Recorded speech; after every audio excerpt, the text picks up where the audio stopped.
going on? What is going on? Everybody in the house, what is going on? Wake up in Cleveland every single morning. I wake up, flex, thumb down now, check, no drip this, wet. Tell them run it up, no sleep, no rest, might crash, might wreck, but first I stretch, tell them run it up. I wake up, flex, thumb down now, check, no drip this, wet. Tell them run it up. I wake up, flex, thumb down now, check, no drip this, wet. What is going on? What is going on? I don't have the vibe I need. I'm a little too bright today. Hold on. Let me turn my light off. All right. That's better. That's a better vibe. I know some of you are always like, it's too dark. You can't, what? You trying to like see all of my beauty, all of my goodness, trying to see all of that right now? You know, I mean, maybe there's a whole bunch of ladies in the room and they're like, brighten it up so I can see your pretty eyes. Then maybe, you know, we would do it. But we're not. See? You know why it's dark? There's only one reason why it's dark, guys. And that's just because I didn't turn on this guy right here. And that'll add a little light on that side. Turn this a little bit. Add a little light on this side. So, you know, somebody actually had said to me, come on, man, get your stuff together. Why? You shouldn't be unprepared. Get it together. And somebody rightfully, thank you, I can't remember who said it, but rightfully said, it's a live show. Things happen on live shows. And sometimes you think something's perfect, like I did last week with my teleprompter. I thought it was perfect. And then once I had all the lights on and I'm looking at the camera, that's when I notice the problem. It happens. I don't have a producer. I don't have an engineer that's just sitting over there on the side helping me out. All I have is me. And I'm okay with all having me because, you know, this show was never supposed to be, I mean, don't get me wrong. It's nice when it is, but it was never supposed to be a TV show where you can just go in and everything's perfect. Because we know those perfect ones aren't always perfect because they might have beautiful shows and everything looks good. And then we find out that they're mean to their staff and they're buttheads and they're doing dirty things, or they're in prison now for doing dirty. Look, the bottom line here is that this isn't a perfect show. It's never going to be a perfect show. It's never going to be a perfect show. Never. Today was supposed to start at 10:30, as we all know. But I have a 12-year-old that is not doing well right now. She caught a cold. I had a cold last week. I had a cold during the whole building and the whole San Diego trip. I had a cold. But when I get a cold, I don't stop. I don't stop. Just keep going. Keep going. You know why? Because people pay me to do things, and so I have to do them. She gets a cold, and the world needs to stop. And because I don't have my older son here, who was the balance in my house, we have like two emotions right now, either loving or crazy. That's all we got. That's all we got right now. Loving or crazy. So she's been fighting going to school. And you know, the problem with understanding your children when they are not wanting to do something is now you kind of have to read between the lines. You didn't have to before. Or maybe you did, and we were just ignorant to it. You know, your kid's like, I don't want to go to school. I don't like school. And you're just like, go to school. You know, that's how I was raised growing up. You know, I'm a Gen Xer. You know, there was no, you can stay home. Go to school. Is your arm cut off? Go to school. Can you breathe? Go to school. Your heart's beating. Go to school. Now, while we still do that, and my wife's a little easier on her, but while I'm like, nope, you're going to school. That's what happened to me. We all did it. now in the back of my head, I'm also thinking, and this is the problem with the world we live in right now, with social media and everything being so upfront and in your face. Now I'm sitting there like, well, why don't you want to go to school? Is somebody doing something to you? Why don't you like talking to your teacher? What did the teacher do to you? Like, it's a whole different animal now. Didn't used to be that way. At least our parents maybe didn't care. But now you have to like read between every line. Now, the bottom line, she's just tired, and it makes sense. She's tired because she just started dance up again, like literally like about a week ago. And she's tired. She's just tired. Her body is probably giving out on her right now. So she's fighting going to school. That's it. Bottom line. And we have to be buttheads and figure out which one is which. So I wasn't sure what was going to happen today. So I was with her and we were fighting, trying to get her to go to school, and she didn't want to go. And then finally she did. So then I was able to take her. Hence, I'm here. So just realize that all my intentions are always, they're always good in heart. Like when I set up my schedule, I'm like, okay, 10:30. And remember I told you about Thursdays. For whatever reason, everybody wants to do stuff on Thursdays. Everyone wants to have problems. I got to go to a parent-teacher conference today, 3:00. Why? No reason. Just because. Next week, there will be no show. There will be no show because it's... what is it? It's Rosh Hashanah.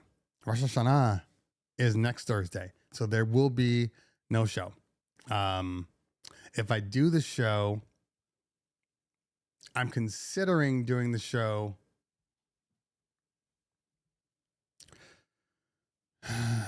Well, you guys let me know. What's better for you guys? Wednesday or Friday?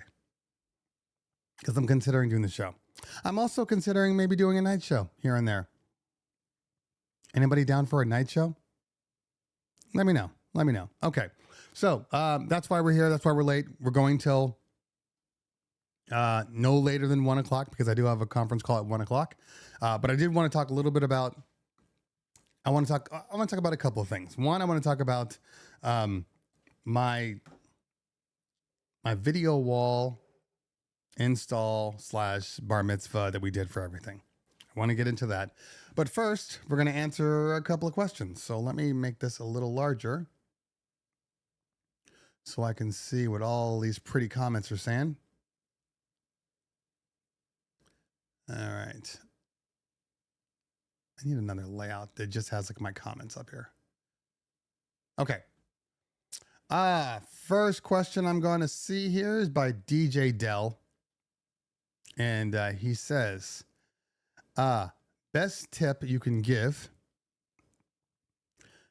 to balance DJ life and oh man, best tip well, am I the guy you should be asking considering I'm an hour late to my own show?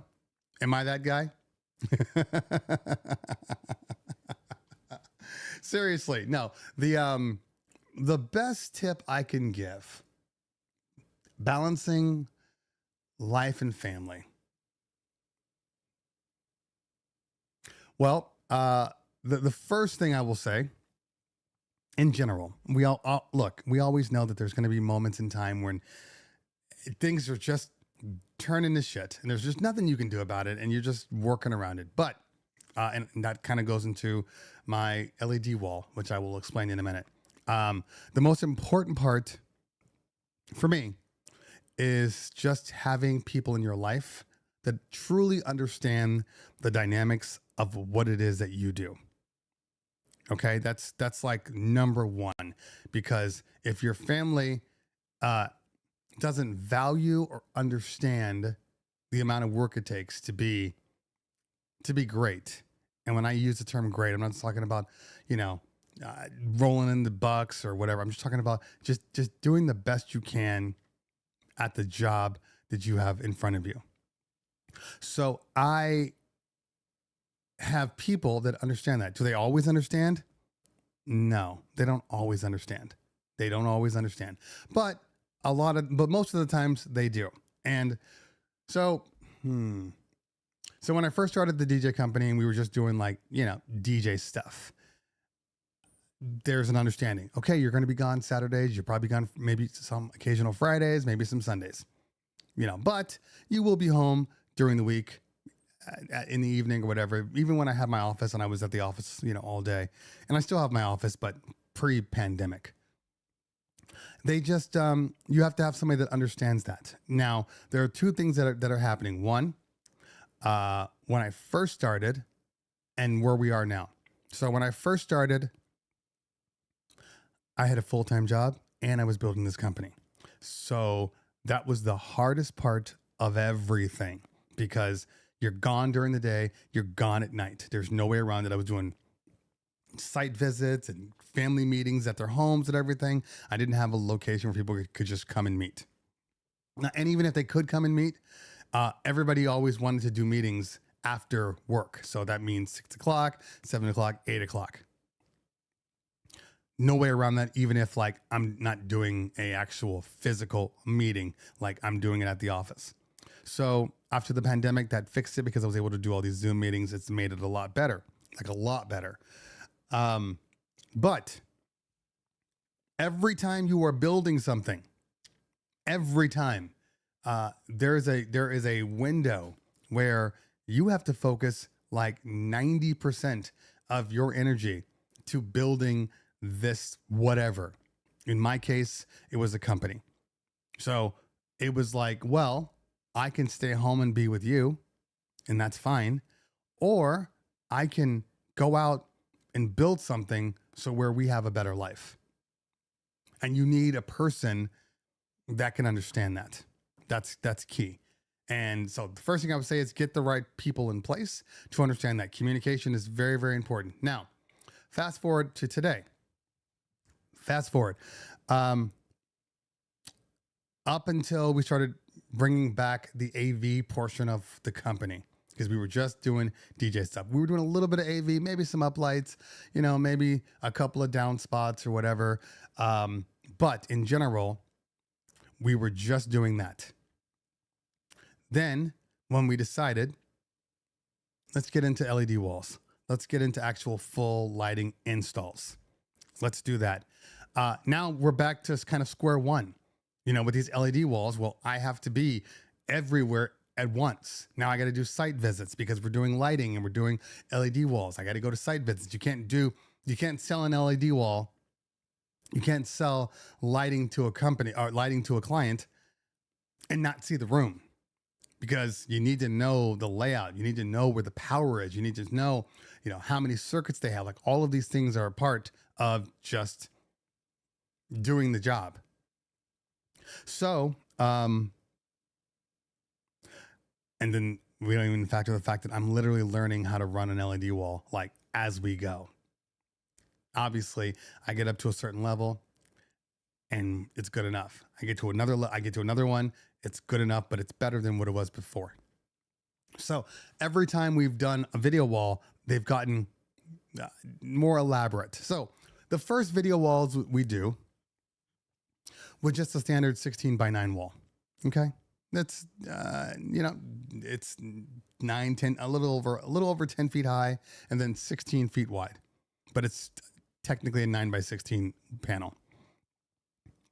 So first time we did it, it was just, did I show you videos? Let me see if I have any videos on here, that I will show you.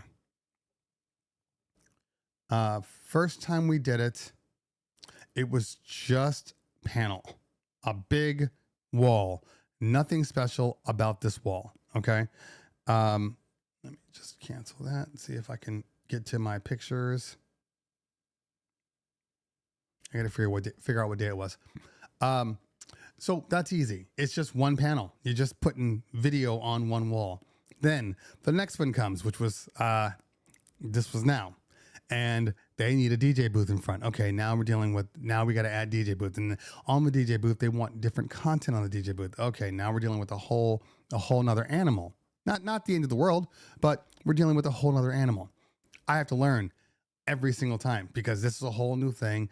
Resolume. Oh, I learned a couple of things. Resolume. I might have told you Resolume doesn't do. It doesn't do output mapping. So you can map on the inside and it'll show you exactly what it looks like, but it won't output to that mapping. So it kind of doesn't make any sense. So I had to spend the money to do it. Then I had to learn how to do slicing and all of that stuff. Anyway, so we're there for the last 2 weeks. Even though I had my show on Thursday, I was at the office every day till 10, 11 o'clock at night, every single day, because we had to build a wall. Then I had to just sit there and learn the program.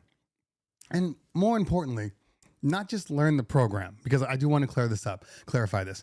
It's not just learning the program, but it's also learning about all the problems in the program. If you do this, what happens? If you do this, what happens? Because I think that's a lot of the times when people learn things, they learn things just enough. But if something fails on you, or if you accidentally hit a button, how do you fix it? So basically, I'm at a point where I'm like, I want to break it. I'm going to break the wall. I'm going to do all these things until it breaks and then get it back to zero. So I've learned a lot as we've gone on, a lot. And now I'm fully I'm actually understanding the panels and also Resolume. Like, it's funny when I learned how to do throw away the manual. I did read the manual too, Mixmaster G. But here's the thing. So last week I'm learning about setting different video feeds to different panels. Okay. So I'm doing that. Everything feels like it's a completely different language. Get it done. Make it work. I do it. Here's the thing. I do it kind of incorrectly.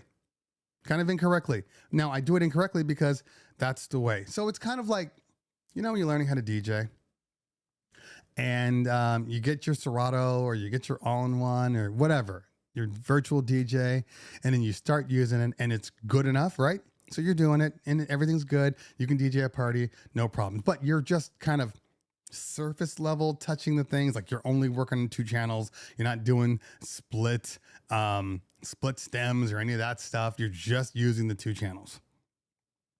But then, I don't know, in Serato, you hit a button and that button decides to go into, EDM super snare mode, which that is a thing. That is a real thing. And then you're like, how did I do that? What buttons did I press to get to that? And if I press those buttons, how the hell do I get back? And that's what I'm talking about. I'm talking about learning all the ways that something can break so you're ready. The first thing that I found out recently was that even though my panels are 500 by 1,000,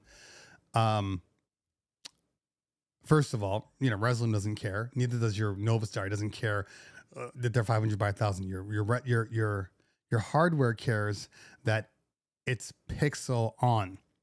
So my panels are 136 by double that. It's just different. So once you understand that, it opens up the door for everything. Like, I couldn't set up my layouts and everything. I learned how to do that, and now we're good. Now that I know that it's whooping in the building. What's going on, fam? So at the current time, we have the Novastar 1000, but we're about to upgrade because we have two walls that we can build, and we're gonna go up to I think it's the Novastar 4000 4K. We're gonna upgrade to that one for the next processor. This is the one that came with the order that we did. But the one thing that it does, and this is one little thing that you don't know, and depending on the panel you get, could really make or break the processor. And that is, did you get squares or did you get rectangles? So in our case, we got rectangles, and there's good and bad to rectangles, just like there's good and bad to squares. But the one thing that I didn't realize is that your Novastar defaults to 128 by 128, which is a square. So if anything happens, if you reflash your processor, go back to the default settings, you got to reset everything because now it's not just 128 by 128. So I learned that.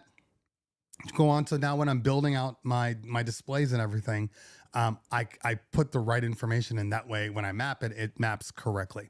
You know, that's the key.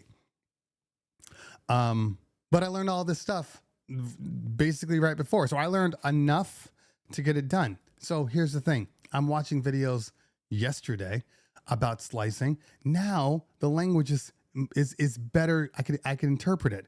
I understand what they're saying now. And I'm like, oh, why didn't I do that before? I didn't do that before because I didn't know what the hell I was doing.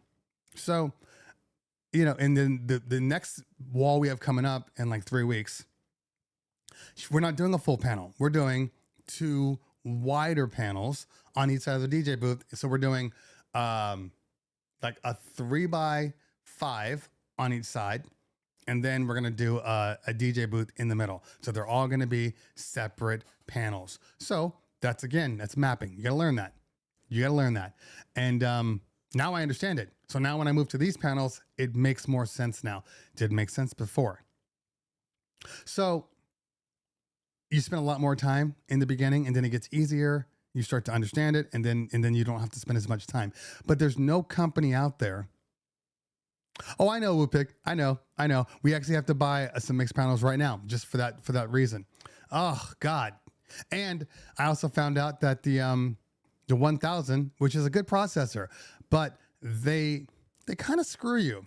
So what they've done is, I don't know why this is important, but the 1000 has their older config application.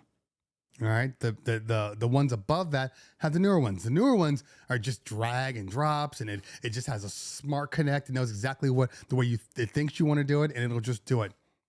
The old one, you have to map everything. I don't have the computer with me, so I can show you the difference in that particular one. But just a nightmare. Just a nightmare. It's just not as smart. So I know that there's another program that they've made that basically takes that middle ground in between it sucking and it being really good, and it's in the middle. So I think that middle app, that the third-party app that somebody came out with, they realized that it needed to do that. That's weird language. To do that, and now they've made it better in the higher end versions. So that's another reason why we're gonna move up too. You know, you learn. Anytime you buy some sort of package deal, nobody ever gives you the best. You know, they give you, maybe your panels are the best, but your processor, this is good enough. They always give you good enough, you know, and you don't know because you're brand new at this. So you just deal with it. Now we know. Nothing wrong with the processor. We're going to use that processor when we're doing like, you know, just straight booths, secondary person, just standard 16:9 panel up, done. Okay. So before we get into the conversation of the drama that happened this weekend and I'm still not recovered from, let me see what else we got here. Yeah, that's absolutely a thing. Yeah, that button is dumb. And I appreciate that it's on there, but that's the one button. I wish Serato, because you have an option in Serato. Either you do just press the button and then it activates, or you use shift and the button. We should probably MIDI map that reverse, which I believe is what is it? Q and A. And we should probably MIDI map those buttons to be shift Q and shift A. Something like that. That way it doesn't just automatically turn on. I don't even need those buttons. I don't ever go into reverse like that.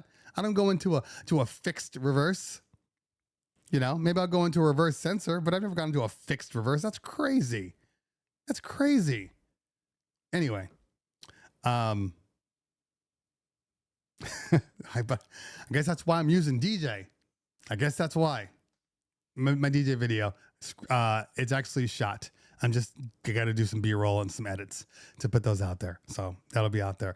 I'm trying to get it out before high holidays. And if you don't know what high holidays are, as a Jew, this is the number one couple of weeks of the entire year. It's the most important 2 weeks of the entire year. We have a holiday called Rosh Hashanah, which is essentially the Jewish New Year. And then we have Yom Kippur. Yom Kippur is like the Day of Atonement. And they're backwards. I guess it makes sense considering in Jewish stuff, you know, you're reading from right to left. You're technically reading backwards. But yeah, next Thursday is like happy time. Woo, New Year. Let's go. Let's go. The week after is pain and, you know, trying to come back from all your sins that year. I'm like, should that be the first one? And then we go into the congratulations. Like, that's how I would do it. That's weird to me. So anyway, that's like having the baby for like a year and then be like, okay, now we have to have sex to make that baby. You'd be like, I don't know that I want to do this now. This is different now because it's backwards. Okay. So now that you are into panels and lighting up pretty, who is doing the DJing? Are you handling everything? Okay. DJ Pete Beat, this is an excellent question. And the answer is, I mean, I'm a multi-op. So we do on a typical Saturday, anywhere between 6 to 10 bar mitzvahs. That's our average. So we have enough crews to be able to do that. So when we're doing the wall, I'm just doing the wall content.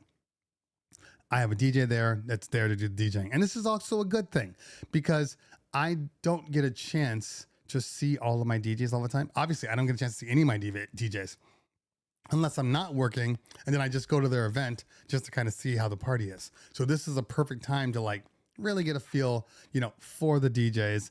And I can know what my people are doing. That's the difference. But no, I work the panel all night.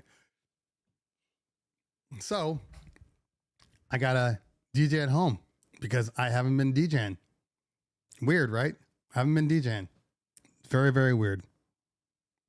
But this is the price you pay for trying to create new things. You know, for instance, with like the panels, I'm there. If we're doing an AV install, like just pure lighting room install, I like to be there on the higher end ones, the ones that require, you know, uplighting and table spots and color washes, because there's times in the night where you're going to need to either turn the lights down or reshift them, or we got a video montage. Now the whole thing needs to be dimmed. Like all these things require somebody there. So, sorry. So, that I like to be there for that. I always feel like when I leave to go somewhere else, stuff always happens. So it's just better to be there. And then we're training other people to be able to do like the lighting role, to be able to be there the entire night and help the situation. That's the key. It's always getting the right people in place. But until you get the right people in place, you got to do it yourself. I'm a big proponent, and I've said this before. If you own a company and you do stuff and you sell stuff, you should be able to do every single thing you sell. Everything you sell. If you sell it, you should be able to do it. And I can't stand people that are like, oh, hey, we're doing this now. And then they got somebody else in place and whatever. What happens if that person quits or leaves or has a falling out or gets sick, dies, any of those things? What happens then? You know, now you're screwed. So you got to get people in place to be able to do that. But until you're comfortable and confident about that, you got to do it yourself. You got to do it yourself. You know, anytime I ever see companies fail, and I'm not just talking about bar mitzvahs or not bar mitzvahs, but like DJs or anything. Anytime I've ever seen a company fail, it's because the person that is starting the company doesn't want to do the dirt. doesn't want to doesn't want to get in and get their hands dirty. So they put people in place to do it, and then they fail. So learn your stuff. If you're selling it, learn it. Yes, and then get people in place that can do it. Every time we bring people, we bring the same people. That way we can start training them. And then if one of them can't go, if we bring in another person, then they can train that other person. But you got to have trainees. You got to have people there. You know, it costs more money up front.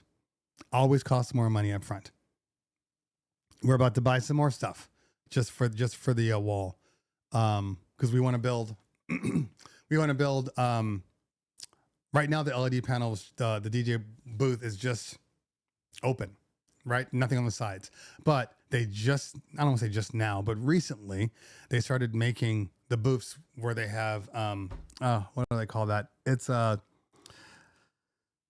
right angle. They're right angle booth panels on the back side. That way they line up and then there are no lines in the middle.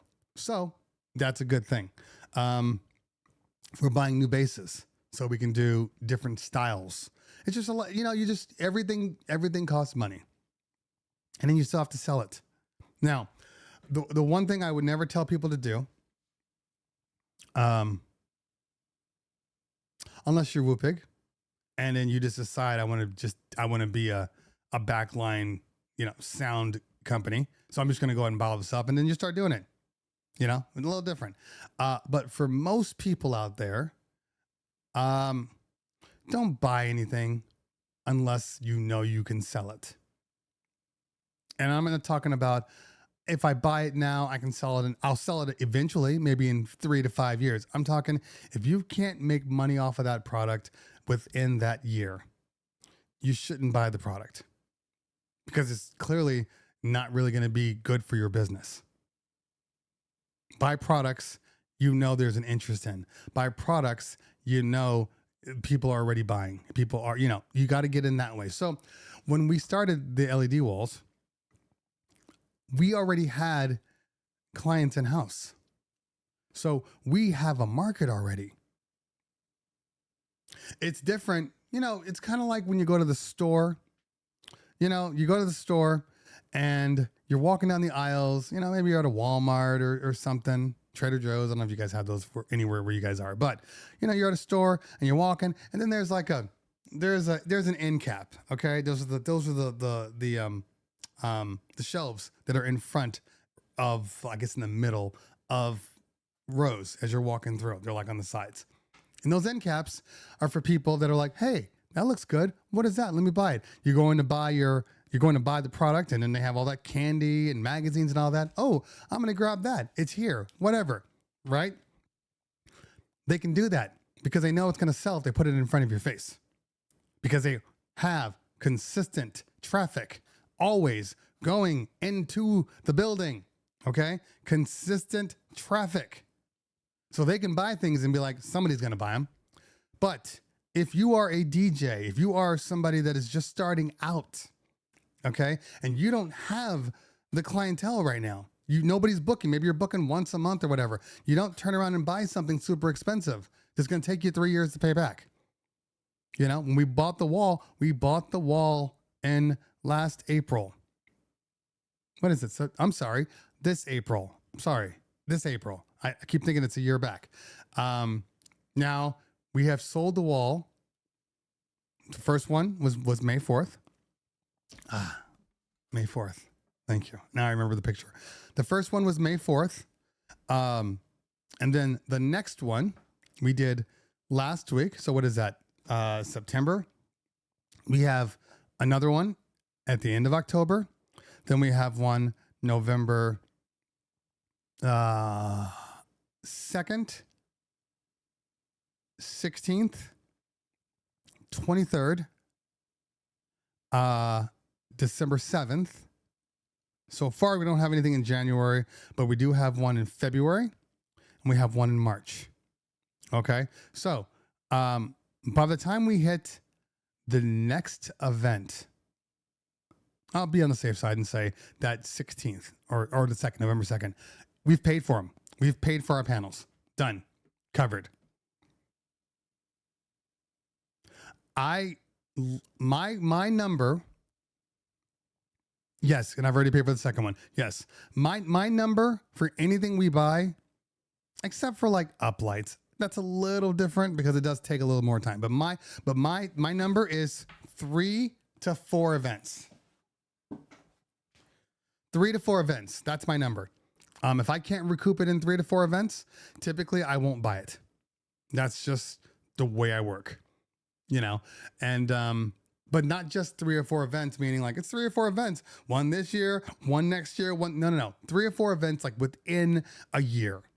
It's got to pay for itself, you know? So typically speaking, you know, before we bought the panel, we just started throwing it out to people. Hey, we're about to buy a panel. You know, you guys interested in us doing it? Yeah. Oh, okay. We know we have interest. Okay, great. One party planner was like, I got like 4 right now that I would love to give to you.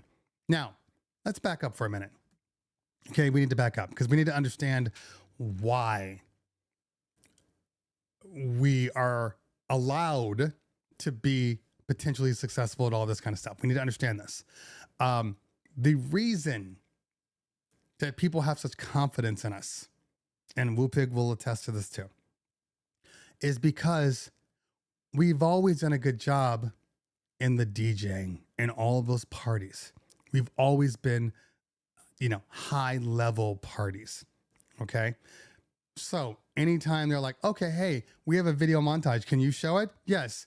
We do the high level parties. We do a high level on the montages. We do a high level on bringing in all the uplights and the little things, the small things, right?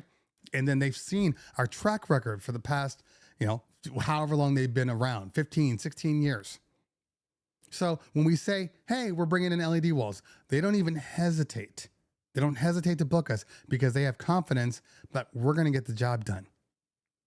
And that's the key. Because a lot of people will go, hey, the photo booths are kind of popular right now. I'm going to go get a photo booth. And then they go buy a photo booth. And then they're like, okay, everybody, I have a photo booth. And people are like, cool. We don't know you. We don't know what you do. We don't know what kind of stuff you have. I'm just going to keep going to the same guy that we've always used. If people aren't confident in who you are, you're not going to sell the product. Therefore, don't buy a product if you don't have clientele to do that product. So anytime we've ever done anything, before we bought the photo booths, we had a third party photo booth company that would we'd book out for it. And then when the number started to get higher and higher, right? Meaning like we started out with one every 2 weeks, every 3 weeks. Then it was like, oh, we need a second one on this day. Okay, can you do a second one? And they said they do a second one. Meanwhile, we're buying a booth. So now we get our booth up. We already got the bookings, right? So then we do the one booth. On the second booth, we don't have a booth. We hire our third party guy again. So they're still getting work. We're not like walking away from them, but we're also putting the money back into our company. So the same thing applies for the booths, for video projection, you know, for ceremony sound, for LED walls. If people don't have an interest, you don't buy it. Just because you see it online doesn't mean it's worth it for you. See what your party planner interest is. See what your clientele interest is. See if your clients are even willing to pay that kind of money. Because maybe you've gone from a, you know, $2,000 to $4,000 package for DJing, and now all of a sudden you want $10,000 to $12,000. Can your clients even afford that? You get what I'm saying? So it's very important that you understand that. So we bought the panels knowing we could sell the panels, and we are, and they are doing well for us. I mean, look, you have a couple of choices in life, okay? You have a couple of choices. One, you can either just do the DJ stuff, and every year you just raise your prices and raise your prices. So maybe, you know, maybe you used to be doing, I don't know, 4 a month, right? You're doing them every single, maybe you're doing 8 a month. You're doing them Saturday, Friday, and Saturday, every weekend. You're doing like 8 a month. And then you start raising your prices because you are a human being and you have to provide for your family. Costs have gone up. You start raising your prices. Now, in some cases, you raise your prices. Now you get a higher clientele, but you do lose that medium/lower clientele for a lot of people. Okay. So you lose that. Now you're doing less parties, but now maybe you're making the same. The question is, how do you do the same amount of parties when your prices are higher? Well, one thing is you got to be amazing and you got to have, recommendations and word of mouth. But two, you can't just keep raising your prices on your DJ packages because at a certain point, you're just going to price yourself out where nobody's going to want to pay for you just because you're just too expensive for them. So the way to combat that is to bring in other things. Bring in other things that don't require a lot of human resources, because that's where the money is. The money's in the human resources. It's not in the stuff. The stuff is cheap. It's the talent. The money's in the talent. You're going to pay your DJs and your MCs and maybe your dancers. You're going to pay them you're going to pay them a lot more money than you'd pay a roadie, right? It's just the way it works. Roadies are cheaper. So the trick is when you're going into production, that production is going to generate a lot more money than your DJing will.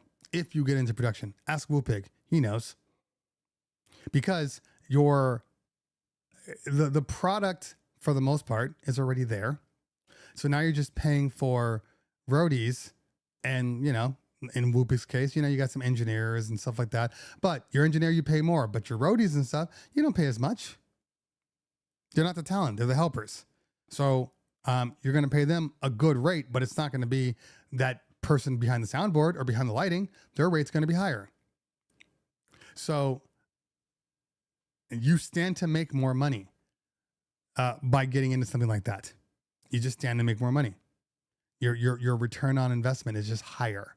So that's it. Just, you have to realize that if you want to do these things until you can put people in place, that means you are essentially starting up a whole new business, which means you have to work again. You have to work hard again. You got to be out there. And then you train some people, you get them ready to do it, and now they're doing it. And then you have to come back and keep doing peer reviews all the time. All the time. Because the more money typically you charge, the more money a client is spending, the more they expect it to work. So you can't have things falling apart. You can't have a video wall not active or not working. That's like instant death. That's like a DJ where the sound system dies and they don't have a backup. That's like it's instant death. No company's gonna want, no client's gonna want to book you. Whoopig says, for me, hovers around 50% of the total. You can negotiate gear, never negotiate people. It just makes you look cheap. Well, yeah, I guess we're saying the same thing, Whoopig, and I don't know what your costs are, so I don't want to make assumptions, but we're saying the same thing, that you, that rate is fixed, and it is what it is. 50% is still a really, really good amount. That's a really good amount still. I always tell people that at a minimum, no matter what you're doing, no matter what company or what job you're doing, 30% is the minimum of what you're prepared to take home. 30%. In Whoopig's case, it's 50%. For the DJ stuff in general, it's about, on our smaller packages, I think it sits right at about 30. Money going out is about 35% of the package that we just off of our standard like DJ bar mitzvah package. About 35% goes out. So we walk away with 65 to 70%, depending on the package they buy. I'm thinking of the lowest package right now. And it's like the lowest package with paying staff, vehicles, all that stuff, is like, I don't know, 15 to 1700 bucks, somewhere around there. So yeah, we try to keep our money going out to about 30%. Now the LED panels, doing that, it's probably about, well, once you factor in the VJ, and in this case, I've been the VJ, so we've been able to save money on that. But if we were to hire a VJ, on our normal regular panel that goes out, which is a 16:9, give or take, sometimes they're smaller. What are we doing? Hold on, let's do some math real quick. Let's see if my numbers are accurate. I don't want math notes. I just want a math. Basic. Okay.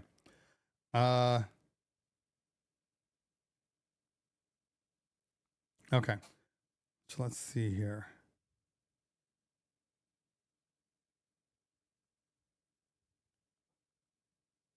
Okay. So right now we have 32% going out on our, and that's if we were to pay a VJ. Now we're not paying a VJ right now. So we are,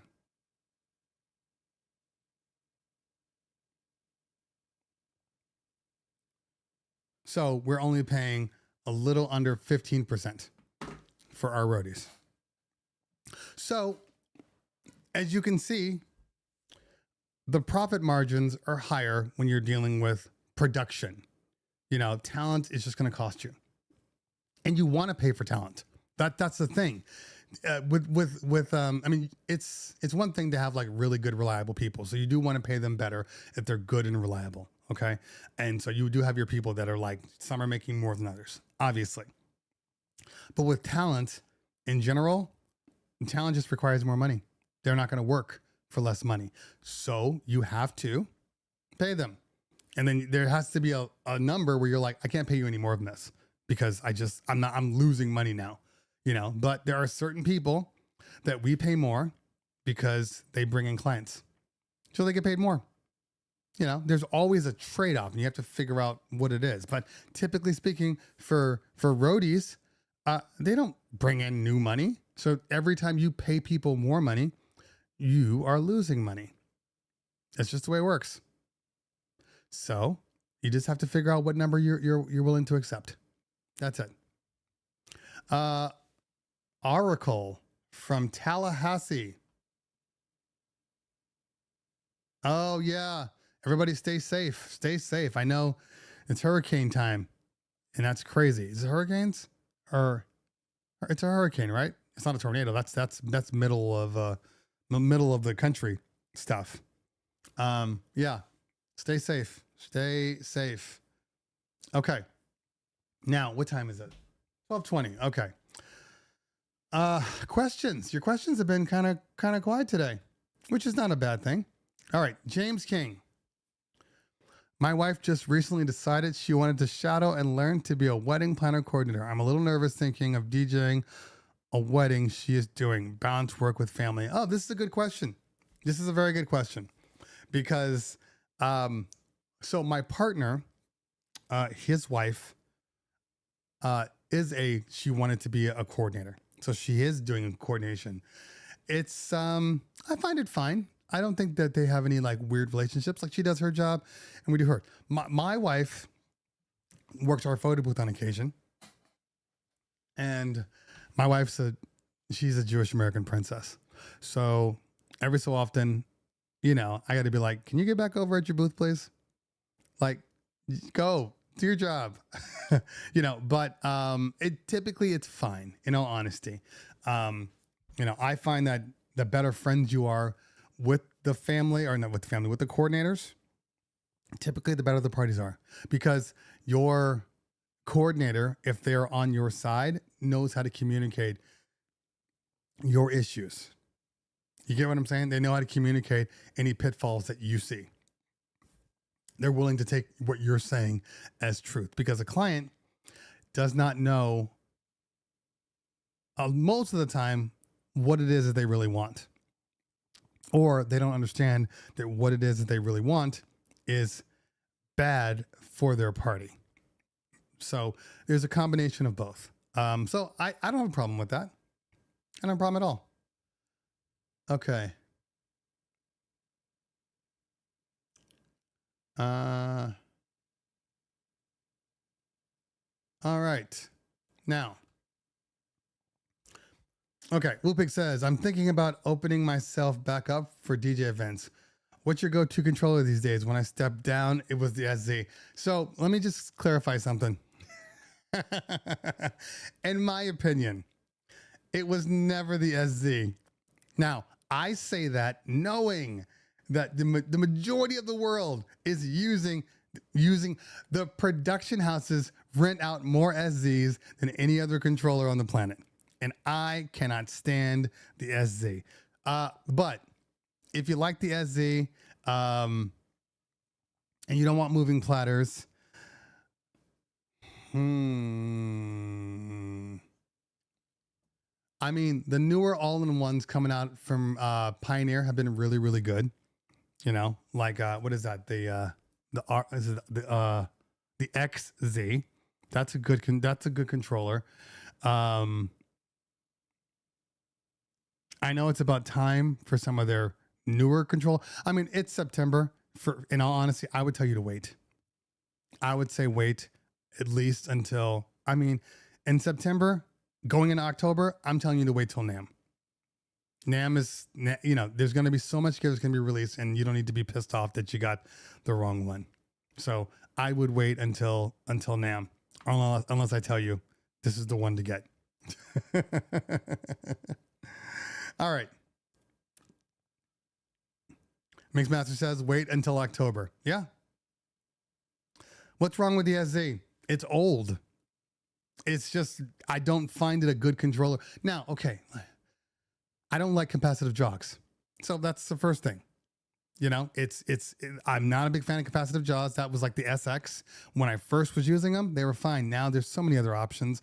I don't like capacitive jogs. Secondly, I also, it is big. It's unnecessarily big. It's just a big controller. Nothing wrong with it. It's just not the controller for me. That's all. Mike L in the building. What is going on, fam? Category 4. Jeez, man. Is a new controller dropping? At some point, there's always a new controller dropping. You know how this works.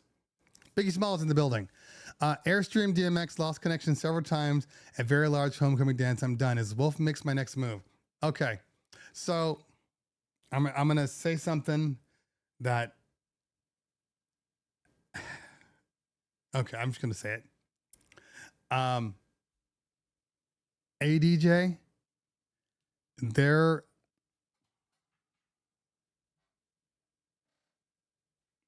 I know I got one in here.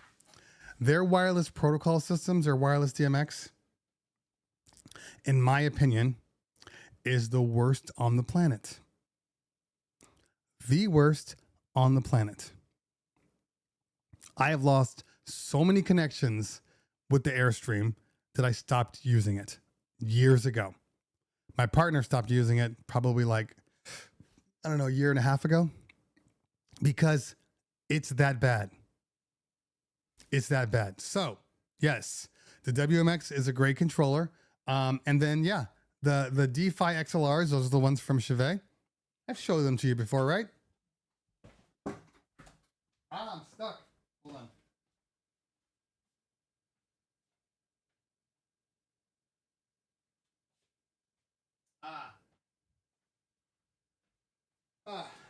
All right. They're still in my truck because I've been lazy after this weekend. It's still in my truck. Okay. But the D-Fis are excellent. So go with the D-Fis. All right.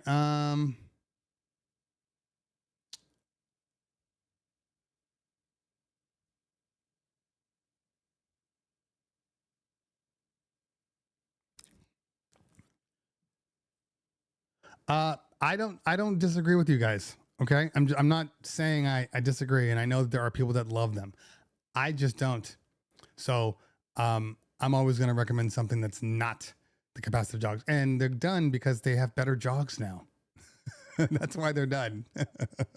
Better jogs, better sound, you know, all the little things. Okay.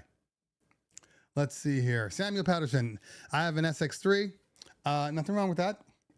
I've been trying to MIDI map the sensor button to the vocal stems. And where did you go? Problem is, sensor is a toggle. MIDI map turns it off and on. I thought sensor and Serato, I thought they added that to it now. I could have sworn they added that to it in the MIDI mapping, but I could be wrong. Anyway, yeah, that's a problem. I'm opening up Serato right now. What is the hard, and I have to wait because it's Serato. What is the hardest thing that you have to do if you don't get good workers, but great dudes? Okay. This is an excellent question. Here's the thing, because I've run into this. I have a lot of people that work for me or that have worked for me that I like, that are good people. Maybe, you know, they're good people. They're just, maybe they're not as technically solid as you need them to be. But they're good workers or they're hard workers.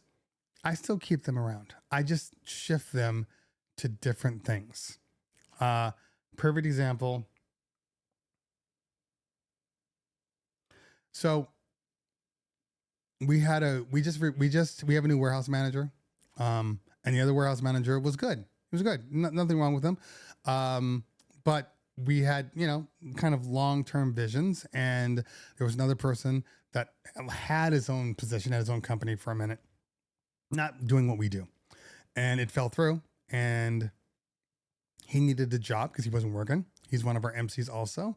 And we knew about the work he was going to do. So the other one wasn't really an office manager. It was like the production, cleaning everything up. But we wanted to get an office manager in. And at first it was going to be just somebody that handles phones and then calendar and all that stuff. And then when we brought him in, it was like, okay, you know what? We don't really need two people to do this. So then we ended up replacing one. The other one is still around. They're still doing, they're roadies for one of our female DJs who can't carry their stuff, but she works every weekend. So they're still getting paid. They're just not doing this part. Now, I like them. Okay. I do like them. So I need to be clear about that. But what I don't want, but I also need to think about it as a business, right? And I need to be as efficient as I can be. And so I just needed to change up the dynamics. You know, this one might not work out either. We don't know. But, you know, sometimes when you're like, okay, I'm at a place where I need to start thinking about bringing in another person or doing this, that's when you sometimes you have to give people a try. That doesn't mean you have to fire those people. There's other positions for them that maybe they'll be better at. And that's the only way I look at it. If they're good people, I try to find positions for them. All honesty, if they're good. Okay. It's not gonna let me MIDI map because I got no controller in here.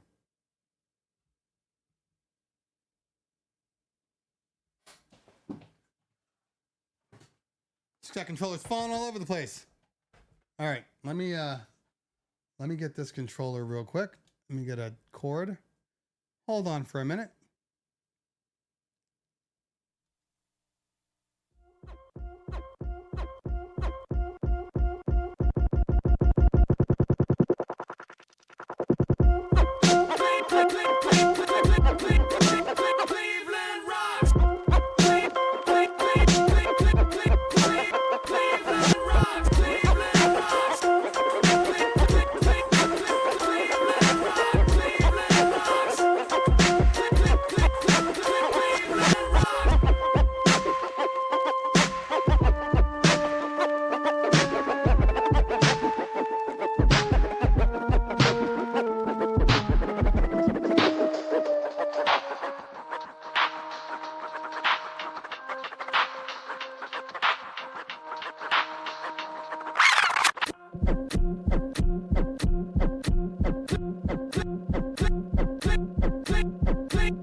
Okay, let's see if I can get this MIDI going here. MIDI. Okay, you don't need to see this because I just need to see silent Q. Oh no, it was a silent Q that was the new button that they added in.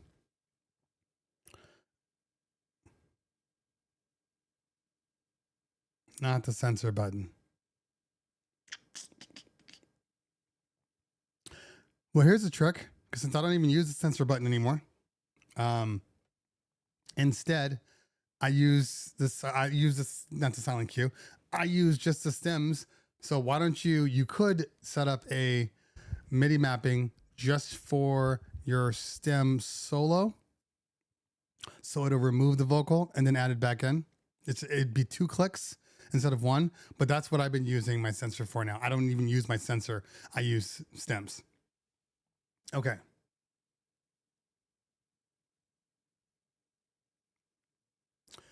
Use a 5G router and a 2.4 gigahertz booster on the transmission. Okay. Crypto. Yes, that is an option. But I'm going to say something and I don't want you to take it personal because it's not about you. In my opinion, that is an option. It is a solution looking for a problem. You see, nobody else has this in a 7+ for the win. Stop.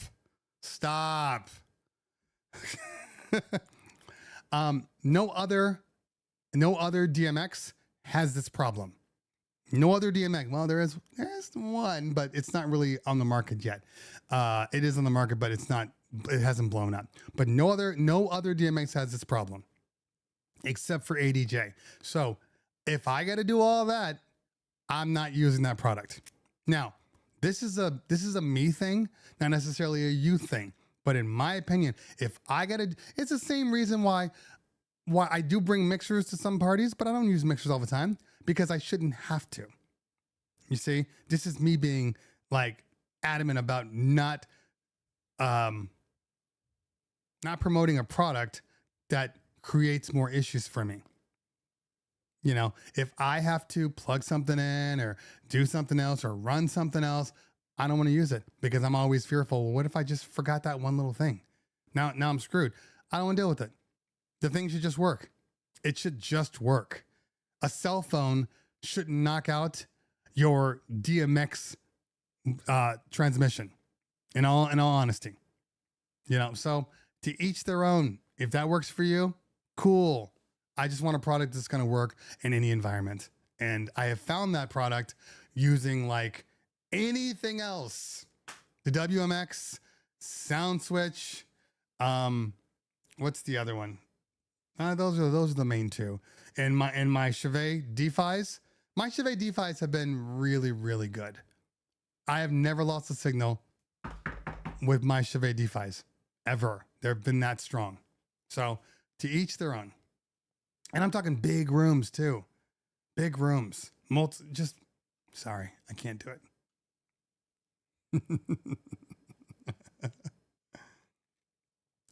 I've been looking at the Flex 10, but Stems is lacking in Record Box. Well, it's Record Box. It's not the Flex.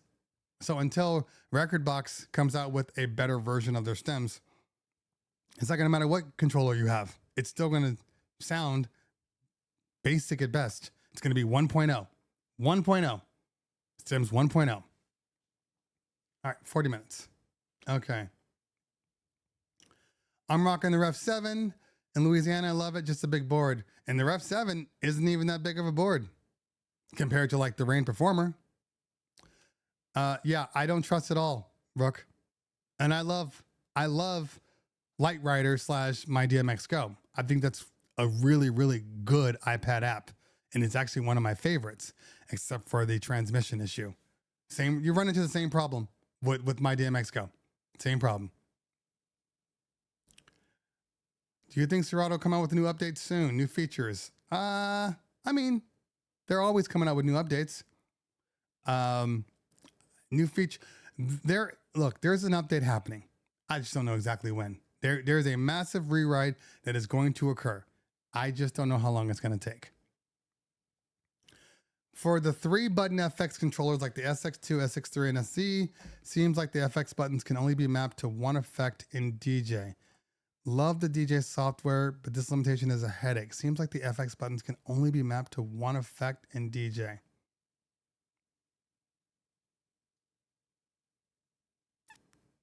Well, DJ doesn't have what Serato has, and that's the ability to kind of layer effects onto one. It doesn't have that. That is definitely a Serato thing.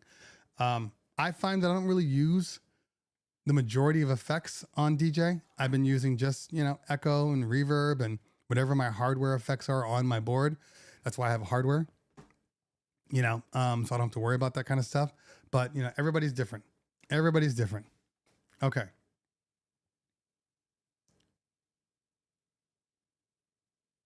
Any idea why my Hercules T7 controller is outputting 2 different volumes? I tested it with the same song. My trim is the same, EQ is all the same, but one side is just a little louder than the other. It sounds like it sounds to me like they're just out of alignment. And there may not be anything you can do to fix that. You might just have to just realize that one knob has to be a little higher. Look, the one thing I will say is the T7. Who's sending me voicemails? The T7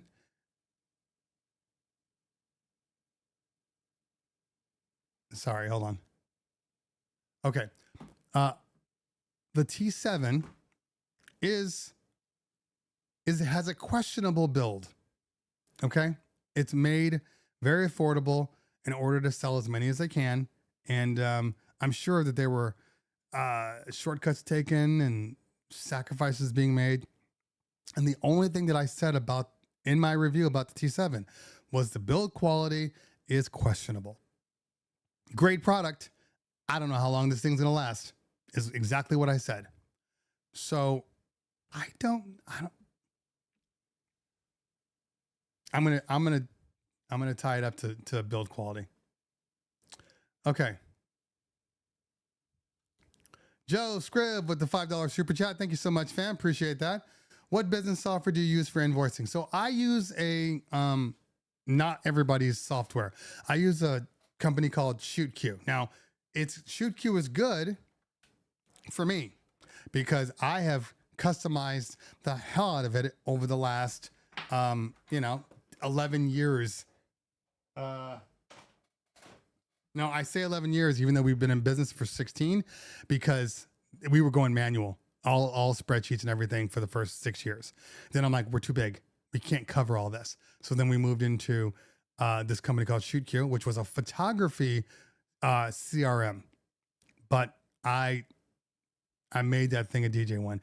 If they were smart, they would take my DJ one and copy that and then turn it into an all around. But they're not. So more for me. Okay.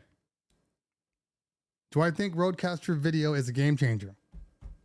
No, I think it's just like any other thing out there. I mean, it's a game changer in the sense that the Rodecaster potentially, and I don't know how good this one is or not, potentially can replace 2 items. So right now I have the Rodecaster Pro 2 right here, and I barely use any of the features in it. I have, you can't see it,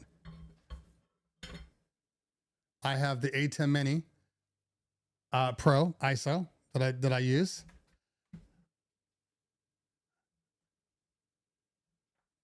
When I'm not breaking it. Okay. And then I also have a third one, which I don't really use too much anymore, but that's the Live Pro L1. And I got too many cords over here. So let's move this, make this look cleaner. All right. And I got the Live Pro over there. Now, it'd be nice to have one controller, one audio, and then it's small enough to where I can just take it with me wherever I want to go. So yeah, it's filling a need, but most people, and what does it cost? Do we know? What's the cost of that guy? Let's see here. Broadcaster video.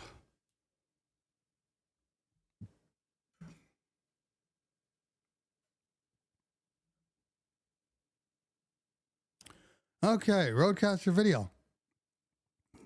$1,299 or $1,200. Jesus, that's expensive.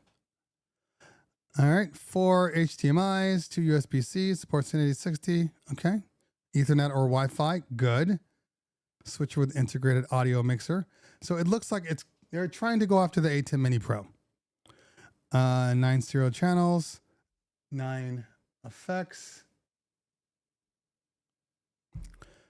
2 combo XLR gain preamp. So you have 2 microphones, not the 4 that I have. Okay, so 2 microphones, which can be a problem because are there only 2 combo jacks?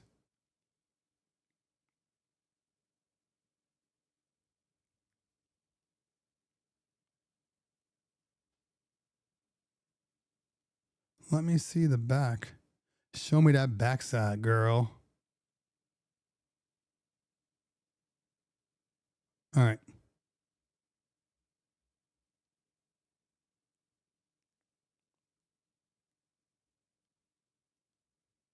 Okay. So, if I were to show you my ATEM Mini Pro ISO right now, it would look exactly like this. The only difference is it has more USB-Cs. So we got 4 HDMI inputs, but we only have the 2 microphone in. We have 2 headphone jacks, so it's designed for 2 people maximum. And then you have your 1/4 inch outs. I don't love how there's only two combo jacks right here. I couldn't use that just for that, because what that means is if I am DJing or streaming, I have to run a mono input. And I don't want to do that. So that's a little bit of a problem for me. I do love all the ins and outs though. Now I saw one that said for multi. What did they mean by that?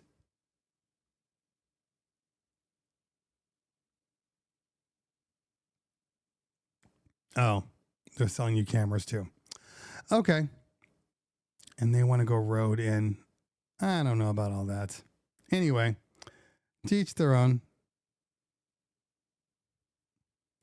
$1,200. $1,200. I mean,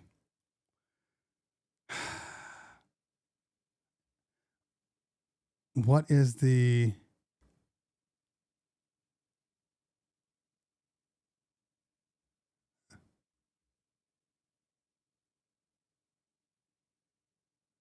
And it's up to 1080p. So it is essentially the same thing. So yeah, it's a better version, relatively better version of the ATEM Mini, potentially. But I don't like how there's no screen on it. There's just some things. It's different.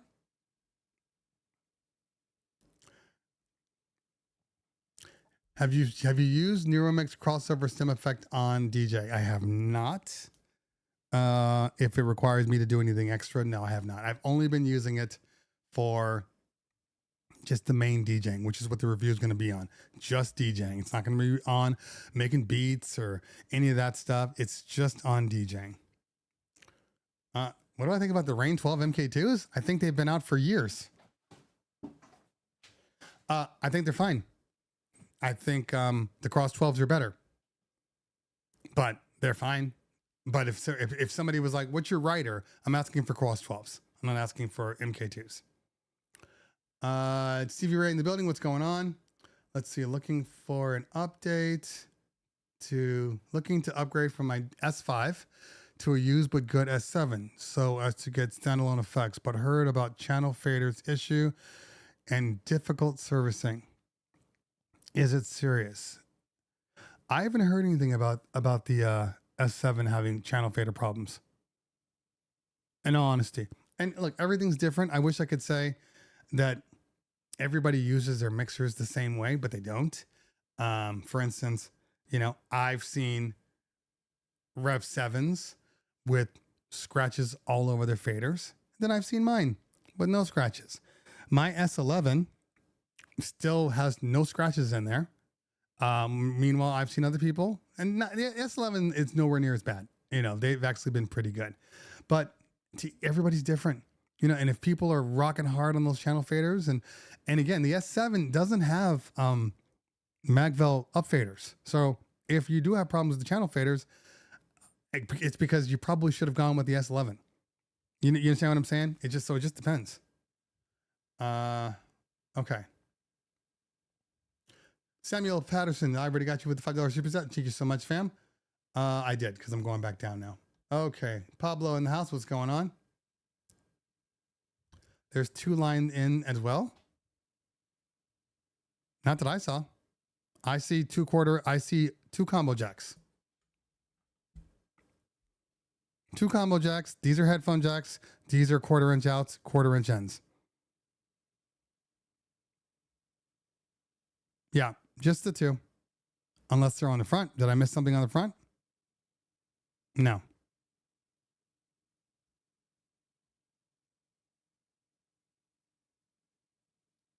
And I do wish they had all this time. They could have put a screen in it. Come on, dude. Not this screen, but they could have put a screen in it. So it'll be interesting. I'm interested to hear, what kind of power they have for like this guy right here. I'm curious to know if they made it enough to where the gains has a good enough gain for this microphone, but who knows? Okay. You could use USB mics. You could. You could. Doesn't mean you should. I mean, the whole point is it's a Rodecaster. Rodecaster should be able to every Rodecaster should be able to run, this SM7B. Every Rodecaster. At a minimum. I know you got the Shure, the Pod mic. I have one on my desk over there, but the reality is the Pod mic's good. The SM7B is better. And I know they make a USB version, but most people aren't buying them because if they have one, they have one. Okay. A couple more, and then I'm going to tell my quick story, then we're going to get out of here. Wayne Island Boy, thank you so much, fam. Appreciate you. Good to see you. Give you a shout out. Brian S. Red in the building. What is going on, fam? Good to see you, man. Thanks for hanging out. I will have to check that out. Thank you. Appreciate you. For all of you that don't know, wait a minute. Did I not post the image? I actually didn't post any recap pictures from the DJ Expo. I didn't post a single one. But Brian S. Red and I have a picture together. There's no beef for anybody that's asking. There's no beef. When was that? August?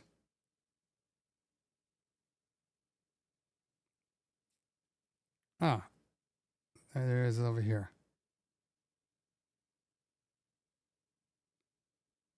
Yeah, I want to prove to you people that that we're all good.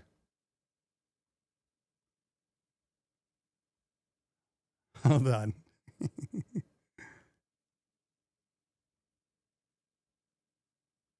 Where'd it go? Well, it's not going to show you. Anyway.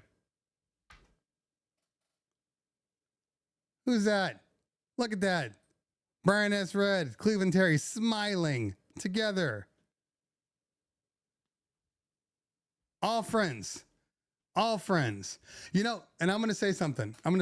Because even right now, I see Mike Marquez in the building. The DJ Expo this year was the year of forgiveness. The year of letting go. Mike Marquez and another brother of mine, DJ Kova, weren't on good terms for a long time. I'm going to say something.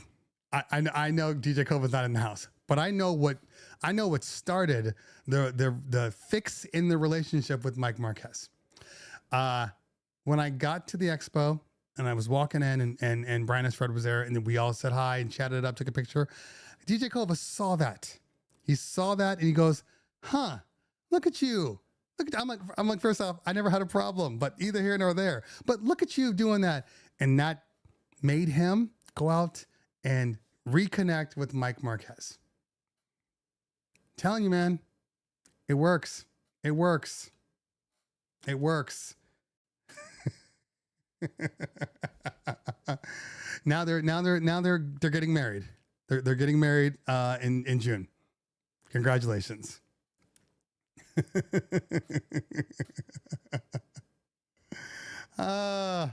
Hey, I'm trying to be nice here. I'm trying to be nice, but you know, everybody does their thing. I'm trying to be nice. Okay. Okay. What about the wall? Yes. Quick story. Yeah, I do have to go in about 5 minutes, actually. There are camera hookups as well. Yeah, man, I know that. All right. So use the 2/4 inches for your decks. Guys, what are you talking about? You can't use 1/4 inches when they're output quarter. There's a headphone output, and then there is a line output to go into, you know, whatever system you need. All right. Like if you have speakers for monitors, but you can't just, if you go 1/4 inch, then you're losing your combo jacks, which now means you have to go USB in. Shouldn't have to. There should be 4 combo jacks. 4. There should be 4. Because think about this for a minute. If you are doing any type of a live feed, right? Let's say you are, and you have 2 people being interviewed. There's your 2 mics right there. And then let's say you want to send in some audio from somewhere else. You're limited. I don't want to be limited. I don't want to be limited. So they should have just been better. You guys right now, what you're doing is you're justifying their build. I'm saying their build can be better, and their build will be better. Don't get it twisted. Okay. This is what they do. This is what they do. They're going to come out with this one, and it's going to be $1,200. They're going to come out with another one. It's going to be $1,500. And that 15 is going to have maybe even 16. That's going to have a little screen and 2 more combo jacks. I guarantee you that is the way the market works now. Unfortunately, that's the way. There's no way around that. You know, these people are not trying to give us the best products up front anymore. It's here.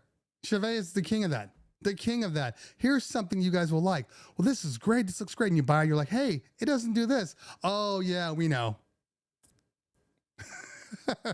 Then 6 months later, next Expo or next NAMM, then the one you wanted is actually there. Or maybe it's not. Maybe they added one more little thing on.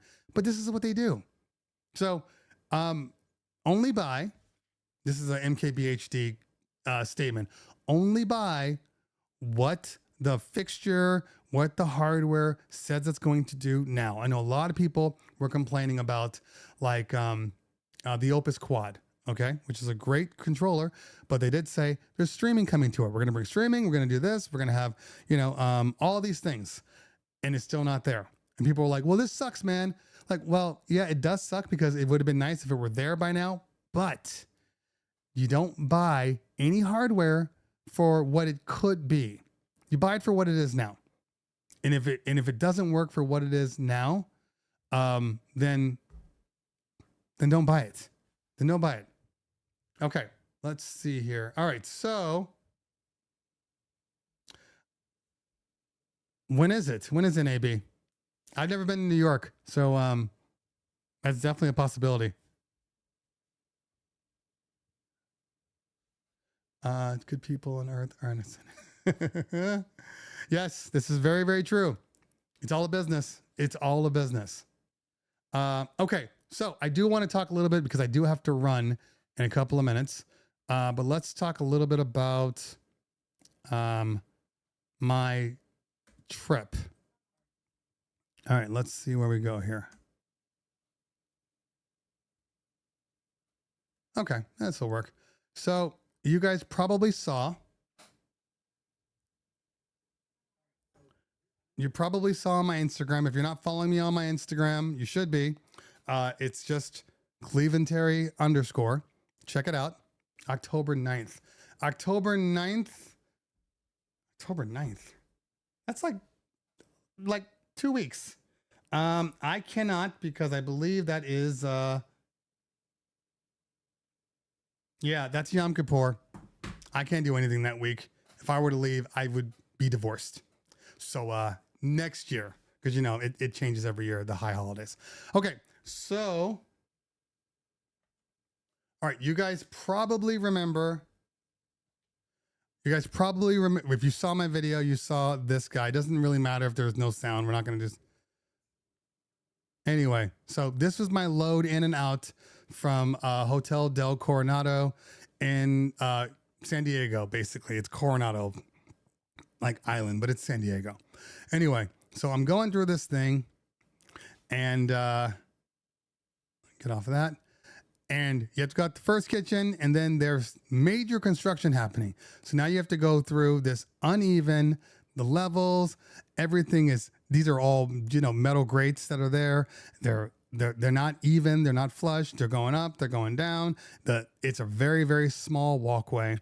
And then we take it into this puzzle piece right here. And we're still going. And you would think that once we turn here, we're out of the building, but we're not. We're still going. We're still going through all the construction. And then we are going up the hill and everything was fine. This is all good. It's all hard pack. It's tile. It's concrete, all good. And then bam, carpet and wheels don't work all that well. So we're going uphill. So we're going uphill now, as you can see, and then we take it around this corner, and then that's where the elevator is, because we can't just leave the building. We still have to go in an elevator, go down the elevator, and then out to the truck. Now, this is all real time. Haven't sped it up, haven't slowed it down. It's just the load in. So, and we're still not even done. Now, keep in mind, we have an LED wall that we had to build. All right, LED wall. And it was a 16:9 LED wall with a DJ booth. So we had somewhere around 7, I think it was 7 boxes. 8 boxes. 8 boxes, and we're still not done. Now we have to go around, and then we have the U-Haul truck over there. So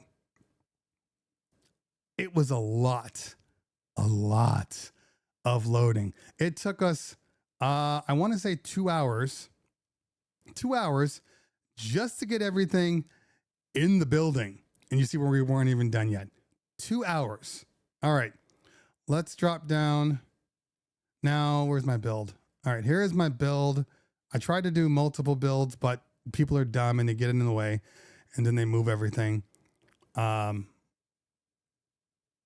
That's a chair in front of the build. So once we're building the booth, everything, then that guy came in, and you can see we're continuing to build.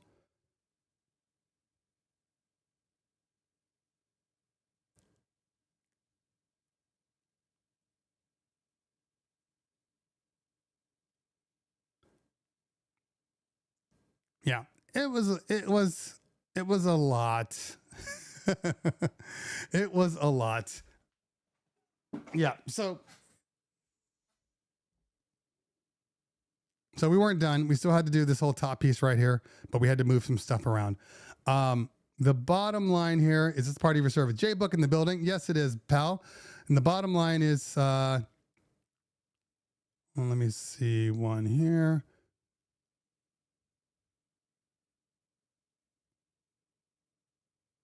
That was when we were doing. The hardest part was getting, this is the room. But the hardest part was getting that stupid DJ booth and this speaker thing to line up properly. That was the hardest thing, because I had basically, 2 different feeds going on to go along with it. Anyway, so Yeah, because this was the main panel when people walk in. The whole theme is fire and ice. So we got the ice, we got the fire, and then we would kind of change it up. But that's when people walked into the room. So, montage, photo booth box. This was my area right to the side. Resolume, and then an APC mini from Akai right there. And cover up some stuff here. You don't need to see everything. See my dirty drapes. Anyway, so that was the thing. Yeah, and in all honesty, it was like 80 people total. 80 people. So there is a yes. This was the event, Keith. So here's the thing. I didn't have to do lighting for this one. You're right. Thank you, Jay. Here's the thing. This is you don't need to see everything. Here's the thing that I know why they did it. So the party planner booked us. The client hadn't heard from us. We got referred from another party planner that was local. Okay, like in the LA area. So oh shit, it's 106. I'm supposed to be on a call. Anyway, real quick. So the party planner booked us directly. We never talked to the client one time. Like basically not even at the party. Everything was run to the party planner. Now, I know why they did this. Okay, because if you do it that way, where the party planner books you and pays for everything, they're essentially in charge.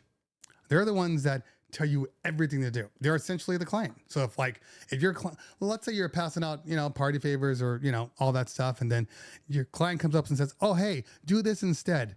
Well, they're your client. So you're going to do it. The party planner says that you're like, okay, you're not the client, so I don't really care. But if the party planner books you, they're the client. So they were able to micromanage the hell out of us because they're the ones that essentially were our clients. Smart, very, very smart. Yeah, I know people in the Instagram were like, well, why didn't you just, this is why I do a site visit first. Why didn't you got to charge them more? It's like, look, guys, yeah, if you are local and you know the area or you're able to get to that area, that's fine. Go do the site visit. In this case, it was 4 hours away from us. I'm not going 4 hours just to do a site visit. I can see the room. I knew that it was going to be slightly difficult, but with all the construction, it made it worse. But the reality is sometimes you just can't get to the venue. Sometimes you just gotta, deal with what it is you gotta deal with. But there was a lot of people on my IGs talking about like, oh, I just wouldn't have done it. I would have just charged them more. It's like, first off, you can't just charge them more after the fact. Can't do that. It's not the way the world works. As much as you'd like to. I mean, don't get me wrong. You could, but how do you think your client's going to feel? So you just suck it up.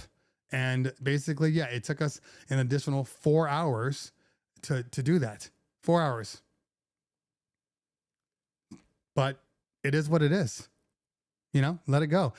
Look, now, don't get me wrong. If something's like, oh, hey, we want to go an extra hour and they didn't tell you before, you go, okay, that's overtime. But that's something that you can say. I mean, I'd love to see somebody's contract that says, oh yeah, we do all this and this is our service. But if we get there and it's harder to do it, we're going to charge you more. Like I've never seen that. I don't think that would work. And I've been in business for a long time. Sometimes you just got to suck it up and be like, okay, the next time I'm here, I know the next time I'm here, the fee is going to be higher.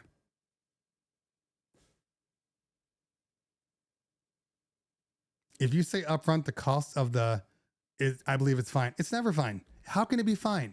If you say, I don't know that I might be charging you more once I get there, like that's just, okay, look, I'm not here to tell anybody how to do a business. Okay.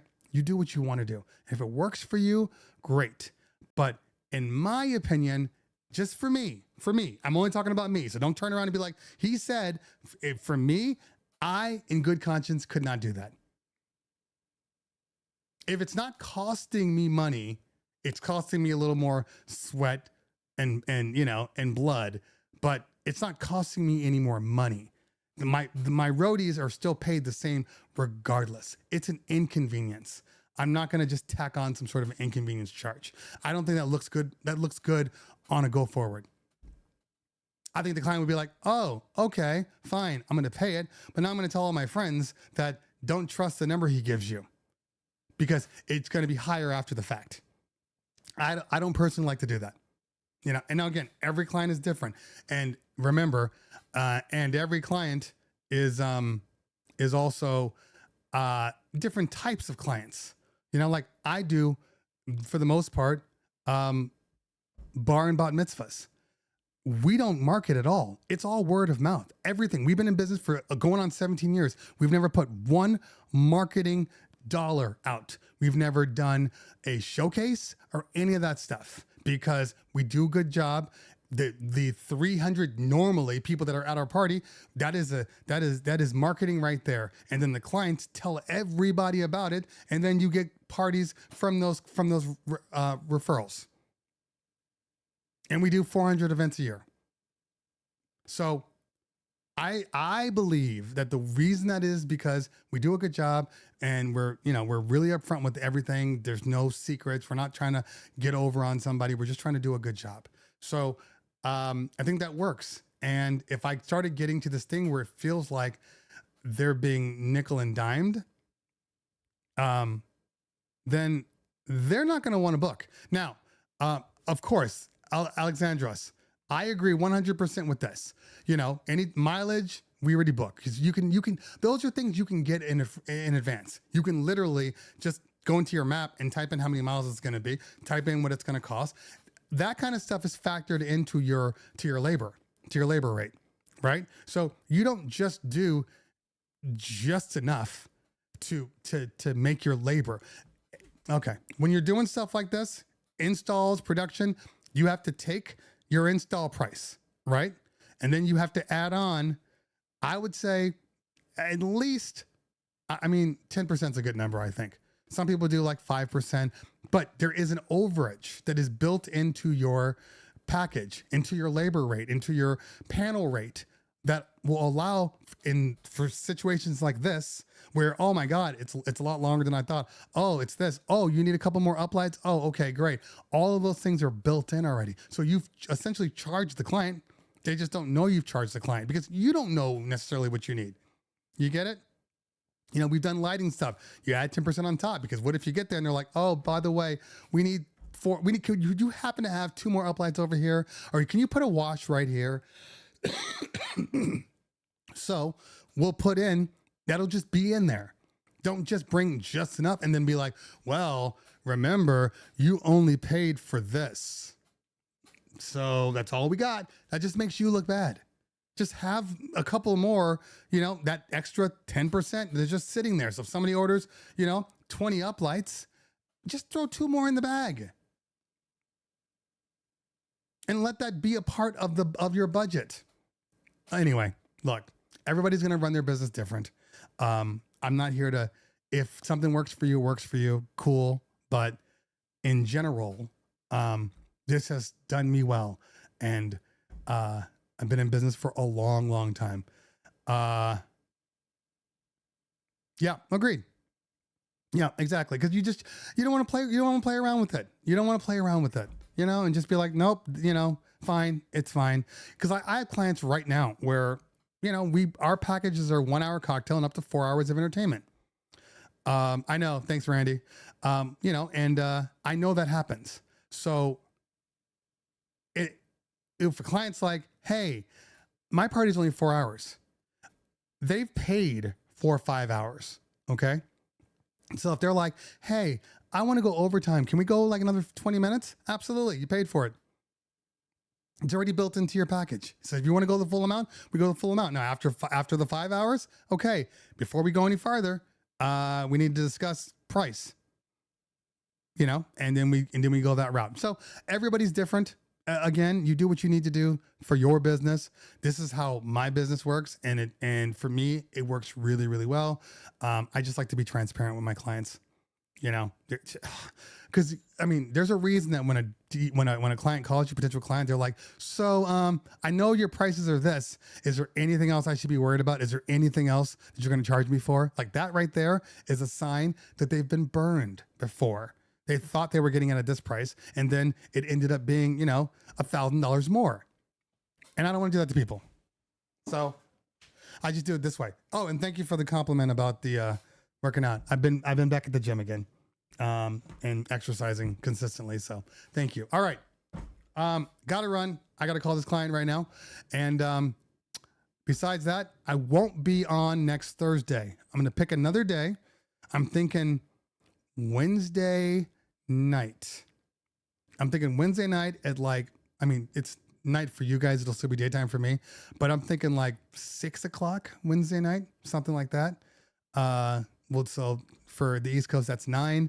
Let me know if that works for you guys, but I'm thinking Wednesday because I got high holidays because I'm a Jew. Don't unfollow me. I'm a Jew. And, so I can't, I gotta focus on that for the next week's going to be tough. Anyway, what am I doing this weekend? This weekend we have, 9 parties. However, I'm not doing any of them because it is my wife's birthday on Friday. So we're going to go out on Friday, and then I'm going to take her out to a nice dinner on Saturday. So I'm going to take off for one day. We have a photo booth on Sunday for a baby shower. But besides that, that's all we're doing. So anyway, everybody out there, have great parties this weekend. And we'll talk about them some point next week. We'll figure out the time that makes the most sense. Maybe I might even dual stream that one. I might dual stream that one to maybe. We'll see. Anyway, all right, y'all. I gotta run. Thanks for hanging out. All the premier people out there, you know, the J Bucks and the Woo Pigs and the Brian S. Reds. Thanks for hanging out. Mike Marquez. Thanks for hanging out today, guys. Appreciate you. I will see everybody next week. All right, y'all. Peace out.